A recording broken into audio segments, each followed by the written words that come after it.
What's up, everybody? Welcome to another episode of China Update, where I help you guys keep on top of the world's number 2 economy. My name is Tony. For those of you watching for the first time, part of my job requires that I follow the big macro developments coming out of China, and twice a week I put these videos together, very informal videos where I follow just that. Politics, economics, geopolitical developments coming out of the Middle Kingdom. So if that is something that you are interested in, and if you want to be just as informed as my clients, maybe consider subscribing.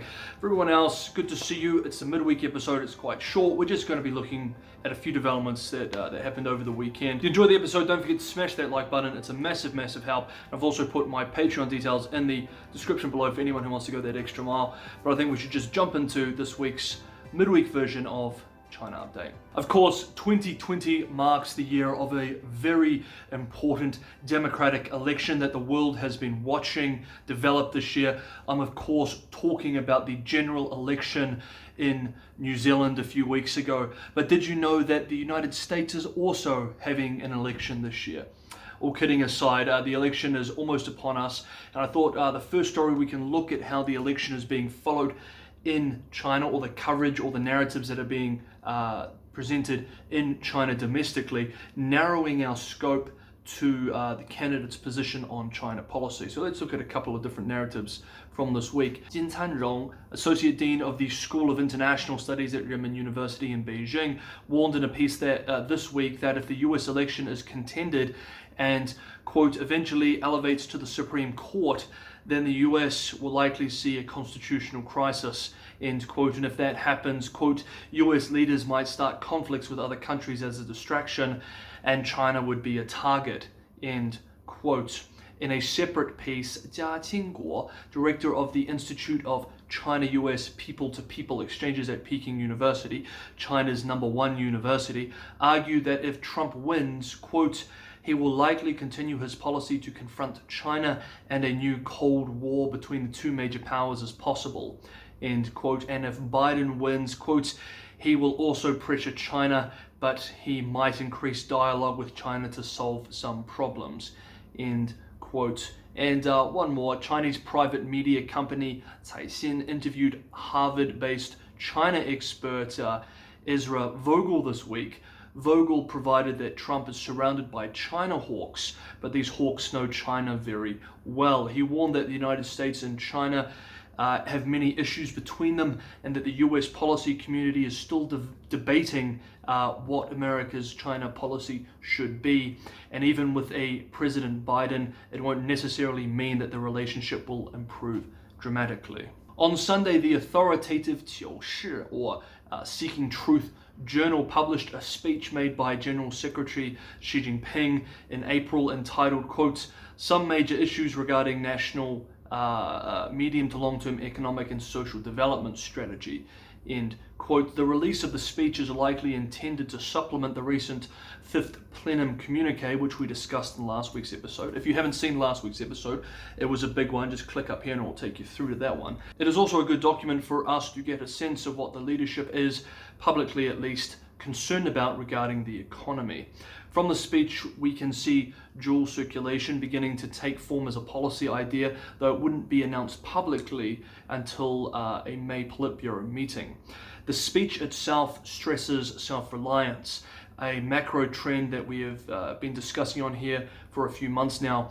One part of the speech, widely quoted in state-run media, provides, quote, in order to ensure China's industrial security and national security, we must build a self-developed, controllable, safe and reliable industrial and supply chain.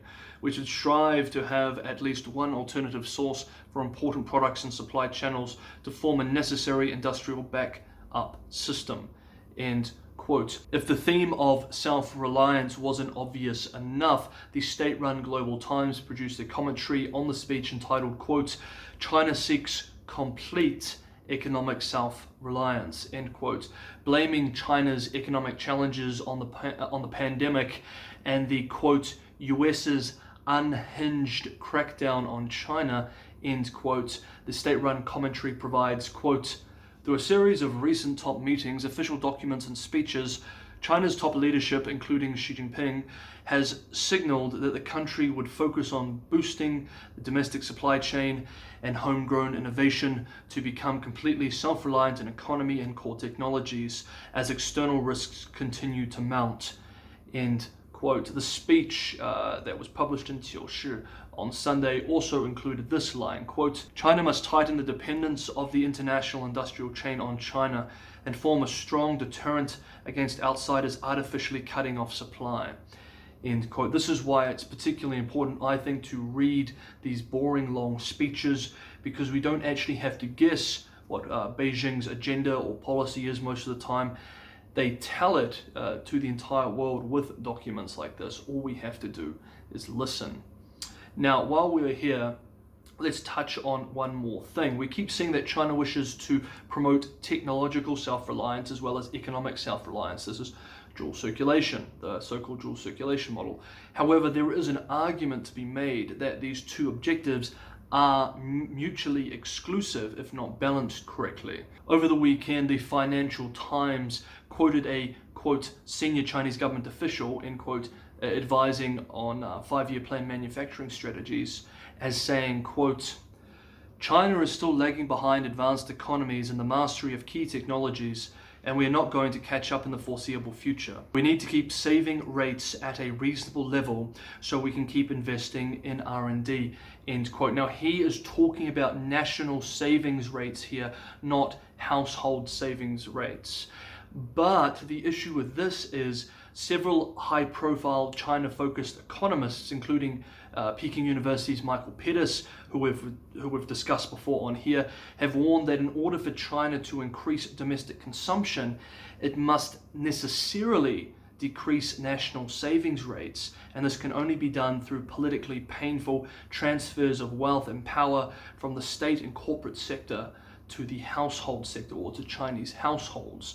If these economists are correct, then it seems that there is a contradiction between these two objectives, and one must give way to the other. You either have high levels of national savings rates, which the state can then pour into some of these industries that they want to advance to achieve so-called technological self-reliance, or you allow the transfers to go ahead. You see a reduction in national savings rates as you see an increase in household and the share of wealth that goes to Chinese households and income that goes to Chinese households, thus allowing more domestic consumption and a more sustainable growth model, or a dual circulation model as it's been called. But you can't have both at the same time, not necessarily.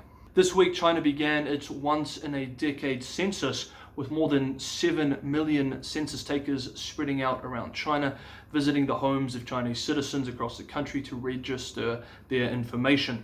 The government estimates that the 2020 census could update the population to 1.42 billion people, a 5.99% increase. However, some are warning that there could be a surprise in the population data. The results of this census are expected to be released in April 2021. In a commentary in state-run media this week, PLAN, People's Liberation Army Navy, Rear Admiral Yang Yi, warned that the US-China relationship is in a, quote, very dangerous place, end quote. Quote, "China is unwilling to engage in a full-scale military confrontation with the United States. But America continues to challenge China's strategic bottom lines. And if there is a strategic miscalculation, a compromise will be difficult because neither will be willing to give up their dignity." End quote. Unsurprisingly, he blames the current environment entirely on the United States side, claiming that Beijing has continued to attempt to de-escalate tensions, but to no success. Over the weekend, David Stilwell, Assistant Secretary, Bureau of East Asian and Pacific Affairs, provided a different account of how the relationship reached this point. For brevity's sake, we will just look at one of the points here. Quote, "Second, the principle of reciprocity is vital to understanding the problem and countering it. Reciprocity is basic in international relations. You send your diplomats to my country, and I send my diplomats to your country under the same rules. I open my market to your exports, you open your market to mine. Yet for decades, we and other countries made exceptions for Beijing.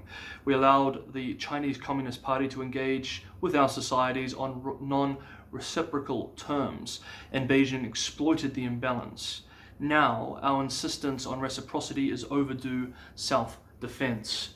End quote. On Monday, Chinese Foreign Ministry spokesperson Wang Wenbin described the speech as, quote, nothing but political lies, end quote, and, quote, filled with distortions to discredit the CCP and its United Front work, end quote. Also, Chinese Foreign Ministry senior spokesperson Hua Chunying, tweeted over the weekend, quote, in all the areas that Mr. Stilwell mentioned in his speech, the US is the real Thanos, end quote, here referring to the fictional Marvel supervillain Thanos. And lastly, on Monday, the sale of 4 sophisticated US-made aerial drones valued at $600 million to Taiwan has crossed a key hurdle in Congress, and it is at the last stage of approval. This is the first such of the sophisticated and closely guarded drone technologies to be sold by the United States. Okay guys, that's this week's midweek episode of China Update, a little shorter, just looking at developments over the weekend. We'll have a proper big China update for you guys at the end of the week. Hopefully not as big as last week's, that was almost 40 minutes,